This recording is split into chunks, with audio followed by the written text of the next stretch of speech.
बच्चों, कस्तूरी पाठ्यपुस्तक का चैप्टर 1 विद्याया महिमा, विद्या की महिमा। यहाँ पर इस पूरे श्लोक में विद्या की महिमा बताई गई है। तो पहला देखते हैं हम लोग। अपूर्वः को अपि कोशो अयम विद्यते तौ भारती, व्ययतो बुद्धि मायाति क्षय मायाति संचयात। इसका भावार्थ क्या होगा? हे माँ सरस्वती, आपका यह जो खजाना है वह अपूर्व है, अनोखा है, क्योंकि इस खजाना को खर्च करने से यह घटने की बजाय बढ़ता है तथा इसे संचय मतलब जमा करने से यह समाप्त हो जाता है। अर्थात कहने का तात्पर्य यह है कि विद्या वह अनोखा धन है, वह अनोखा खजाना है जिसे हम बांटते हैं तो बढ़ता है और जब अपने तक रखते हैं तो यह समाप्त हो जाता है। कहने का मतलब है कि यदि विद्या अभ्यास में न हो तो हम भूल जाते हैं। तो विद्या एक ऐसा अनोखा धन है कि जिसको बांटने से, खर्च करने से बढ़ता है। बाकी चीज़ खर्च करने से खत्म होता है, लेकिन विद्या जो है वो खर्च करने से क्या होता है? बढ़ता है। तो यहाँ पर विद्या की इसी महिमा को दिखलाया गया है। दूसरा, विद्या ददाति विनयम विनयायाति पात्रताम पात्रत्वात् धनमाप्नोति धनात् धर्म ततः सुखम। विद्या ददाति, ये सब लोग तो आप लोग पहले भी पढ़े होंगे। विद्या विनय देती है, विनय से पात्रता आती है, मतलब विनय विद्या से हमारे योग्यता आती है, पात्रता से, योग्यता से धन की प्राप्ति होती है तथा धन से धर्म और सुख की प्राप्ति होती है। येषां न विद्या न तपो न दानम, जिसके पास न विद्या है, न तप है, न दान है, ज्ञानम न शीलम न गुणो न धर्म, और न ज्ञान है, न उनमें शीलता है, और न ही कोई गुण है, न धर्म का गुण है। ते मर्त्य लोके भुवि भारभूता मनुष्य रूपेण मृगाश्चरन्ति। वे सब इस मृत्यु लोक में एक भार के समान है, इस धरती पर भार हैं। मनुष्य के रूप में वे सब कैसे हैं? जिस तरह से मृग इधर चरते हैं, उसी तरह से मनुष्य भी उसी मृग के समान है।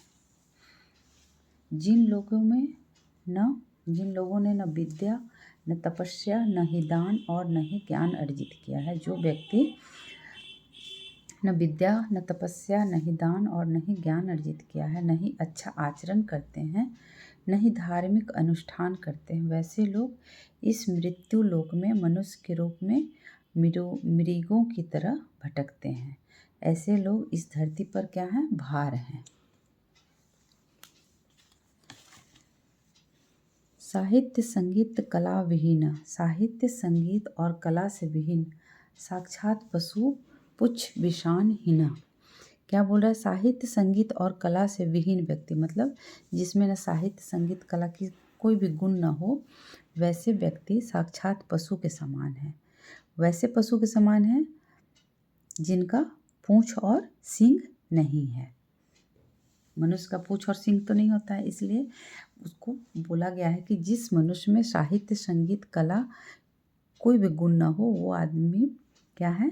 साक्षात पशु के समान है, जिसमें का कि न पूंछ और न ही सींग है। त्रीणम न खादन्नपि जीवमानम तद भाग ध्येयम परम पशु नाम।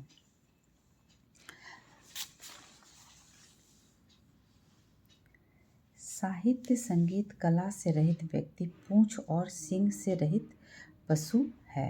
अर्थात जो व्यक्ति साहित्य संगीत और किसी कला में निपुण नहीं है, वह व्यक्ति पशु के समान है। केवल यही अंतर है कि उसकी पूंछ और सींग नहीं है।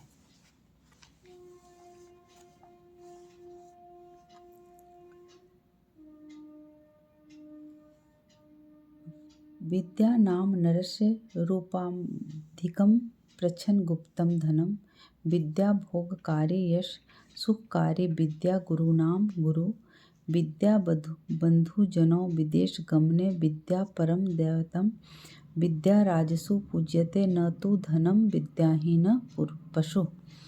विद्या नाम नरस्य, विद्या ही मनुष्य का सुंदर और गुप्त धन है।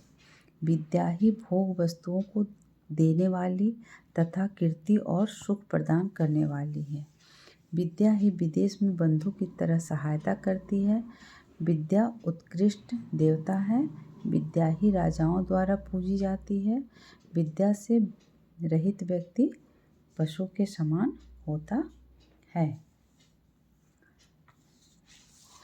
न चौरहार्य न भ्रातृभाज्यम न राजहार्य न च भारकारी व्यकृते वर्धते एवं नित्यम विद्याधनम सर्वधन प्रधानम।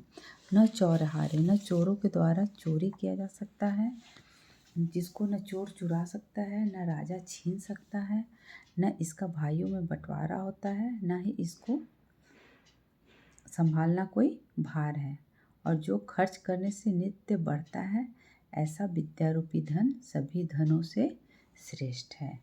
यहाँ पर विद्या की महिमा बताई गई है कि विद्या क्यों आवश्यक है हम सबों के लिए। विद्या विहीन व्यक्ति एक पशु के समान होता है, क्योंकि विद्या से ही हमें बहुत सी चीज़ों का ज्ञान बढ़ता है। चलिए आज के लिए बस इतना ही। अगले क्लास में हम लोग इसका अभ्यास देखेंगे।